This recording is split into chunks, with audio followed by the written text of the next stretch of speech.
24 जनवरी 2023 को हेडनबर्ग रिसर्च तब चर्चा में आई जब उसने Adani group how the third richest man in pulling the largest con in corporate history के नाम से एक रिपोर्ट प्रकाशित की। रिपोर्ट में अडानी ग्रुप पर बड़े पैमाने पर कॉर्पोरेट में अवैध गतिविधियां और शेयर की कीमतों में हेराफेरी का आरोप लगाया गया था, जिसकी वजह से अडानी ग्रुप कंपनियों के शेयर आसमान से जमीन पर आ गिरे और अडानी ग्रुप कंपनियों को लगभग 150 अरब डॉलर का नुकसान हो गया। इतना ही नहीं, इस रिपोर्ट पर पूरे देश में राजनीतिक तूफान खड़ा हो गया था। अब इसी में आगे एक और कड़ी जुड़ चुकी है। 10 अगस्त 2024 को हेडनबर्ग ने एक नई रिपोर्ट जारी की है, जिसमें आरोप है कि सेबी चेयरपर्सन माधवी पुरी बुच और उनके पति धवल बुच के पास उन दो अस्पष्ट विदेशी कोषों यानी ऑफशोर फंड्स में हिस्सेदारी है, जिनका इस्तेमाल अडानी समूह में पैसे की कथित हेराफेरी में किया गया था। हेडनबर्ग रिसर्च एक अमेरिकी निवेश कंपनी है। इसे नाथन एडरसन नाम के एक बिजनेसमैन ने 2017 में शुरू किया था। कंपनी ये दावा करती है कि वो फॉरेंसिक फाइनेंशियल रिसर्च में एक्सपर्ट है और दशकों का अनुभव रखती है। कंपनी की वेबसाइट के अनुसार ये असमान सूत्रों से मिली जानकारियों के आधार पर शोध करती है, ऐसी जानकारियां जिन्हें ढूंढना बेहद मुश्किल होता है। एडरसन इस कंपनी की शुरुआत करने से पहले हैरी मार्कोलोस के साथ काम कर चुके हैं, जिन्होंने बर्नी मेडॉफ की फौजी स्कीम का पर्दाफाश किया था। एडरसन हैरी को अपना रोल मॉडल बताते हैं। कंपनी के वेबसाइट पर मौजूद जानकारी के अनुसार ये नाम एक डिजास्टर यानी त्रेसदी से लिया गया है। कंपनी का ये मानना है कि इस डिजास्टर को टाला जा सकता था। यह घटना 1937 में जर्मनी में हिटलर राज से जुड़ा हुआ है। Commercial passenger plane Hindenburg airship LZ-129 6 मई 1937 को लगभग 100 लोगों को लेकर जा रहा था। कहा जाता है कि ये उस दौर का सबसे बड़ा कमर्शियल प्लेन था।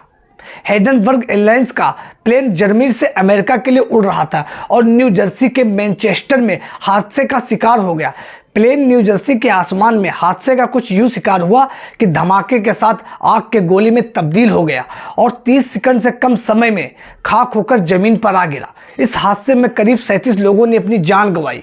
कईयों की मौत तो आग के जलने की वजह से हुई। कुछ ने डर के मारे ऊंचाई से खिड़कियों को तोड़कर कूदना शुरू कर दिया, जिसकी वजह से उनकी जान चली गई। हाइड्रोजन से भरे इस एयरशिप में करीब 100 लोगों को बैठाया गया था और हाइड्रोजन बेहद जल्दी आग पकड़ने वाली गैस है। ऐसा तब किया गया था जबकि इसी तरीके के दर्जनों छोटे मोटे हादसे इससे पहले हो चुके थे। ऐसे में हेडनबर्ग एयरशिप के हादसे को टाला जा सकता था। कंपनी का नाम इसी हादसे से जोड़कर रखा गया क्योंकि उसका मकसद है शेयर बाजार में वित्तीय हादसे से लोगों को बचाना। हेडनबर्ग की वेबसाइट पर अगर नजर डालें तो पता चलता है कि ये कंपनी शेयर बाजार में हो रहे गोलमोल और गड़बड़ियों पर निगरानी रखती है। कंपनी ये दावा करती है कि वो व्हिसल ब्लोअर की तरह काम करती है और पैसे में हेराफेरी और नियमों के उल्लंघन को वो सामने लाती है। अब तक हेडनबर्ग रिसर्च ऐसी दर्जनों रिपोर्ट जारी कर चुकी है जिससे उसने किसी न किसी तरह का खुलासा किया है, जिससे कई कंपनियों के शेयर बुरी तरीके से टूट गए, जैसे अडानी ग्रुप कंपनी के शेयर,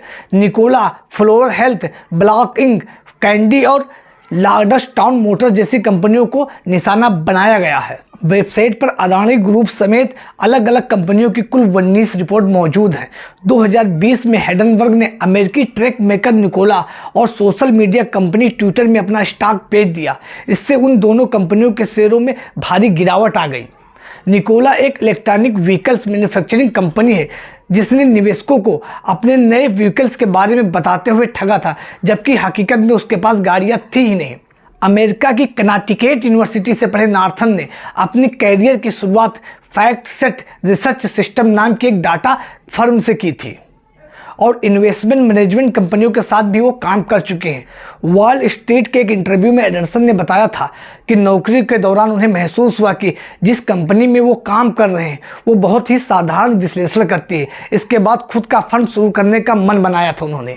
नाथन एडरसन इजराइल में एम्बुलेंस ड्राइवर के तौर पे भी काम कर चुके हैं। उनके लिंक्डइन की प्रोफाइल से पता चलता है कि उन्हें 4000 घंटे का मेडिकल का एक्सपीरियंस